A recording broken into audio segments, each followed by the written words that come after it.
And this is a realization that continues to unfold for me. When I was 22, if you asked me, what does money mean to me? I would have said, it's good and I want more. That's pretty much the level of intellectual rigor that I brought to the table on that one. And actually, I think a lot of people, if you put a challenge in front of them and they are achievement oriented, they're just gonna go get it. They may not think about why or how does this fit into the context of my rich life. They're like, you set a KPI, I'm gonna get that KPI. What I have learned now along my financial journey, as my business has grown, as I've gotten married, as I have talked to even more people about debt, earning more, salary negotiation, finding a dream job, starting a business, is that I liken my journey with money to the journey that I took with fitness. About 10 years ago, I decided to get more fit, and I started with a very simple reason, which was pure vanity. I was like, I want to look like that. And I think vanity can be a good reason to get started with something. But I think if any of us have done something that we got good at, whether it be an instrument or programming or a different language, you might start for one reason. What I found is that I ended up falling in love with the craft and the discipline to go every single day and to know that, yeah, you might look a certain way, but that's actually a byproduct of all the work that you've put in every single day and perfecting that craft. Same with money. Whereas I used to go after money, now I realize that money's the byproduct of doing all the right things. And I actually remember this as recently as 6 months ago. We're on our honeymoon, and I love hotels. I keep a list of hotels that I want to go to, and like, I love them.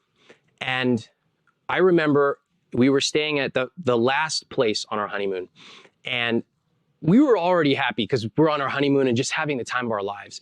But I remember being even more happy because I was at this dream hotel that I'd been wanting to stay at for years. And I was trying to figure out, why am I so happy, even happier than the baseline? And what I realized was being able to be there with my wife, but also be able to be there and not have to worry about, can we afford this? Or can we order room service? That meant that I had done all the right things for years. I'd showed up at work. I got a team, which is an amazingly talented team. We made the right decisions. We recovered when we made the wrong ones. And now this is the payoff. This is one of the rewards of our rich life. I would have never thought like that at 22. I would have said, like, what's in my Excel spreadsheet and what's in my account? That's just a number.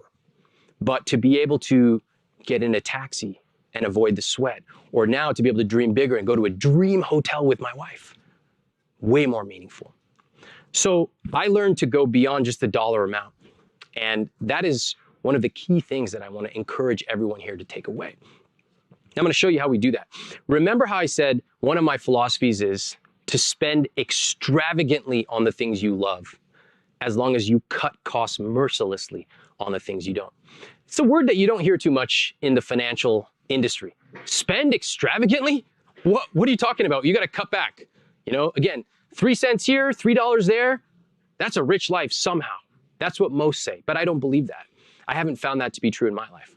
So I would like now to ask you to turn to the person next to you in just a second.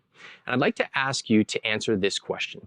What is something you love spending money on? Not it gave you a smile, but something specific that you love spending money on. Tell them why. And for those of you who are willing to, tell them how much you spend on it. Let's do 60 seconds. I'll bring you back then. All right, let's bring it back. I want to hear from you. The room wants to hear from you. Put your hand up if you're willing to share, please. We've got mics going around. I want to hear, what is something you love spending money on? Let's get those hands up. Don't be shy. There's literally no wrong answer. It is only what you love. So we're going to get a mic over here. Meanwhile, let's get the mics. We've got one over there. Let's keep your hands up. We'll get the mics going around.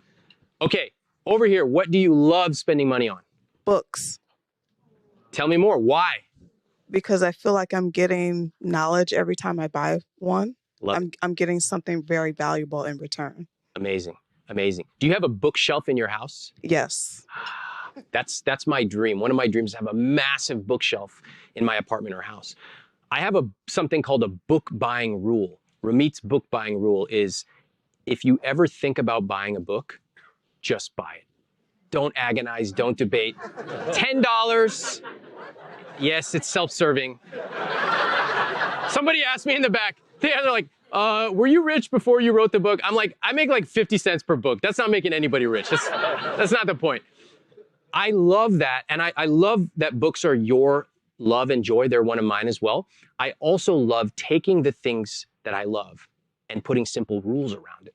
Why should you even debate for 2 seconds a $10 purchase, which can have an author's lifetime of work in it, and that can measurably change your life? Never think about it.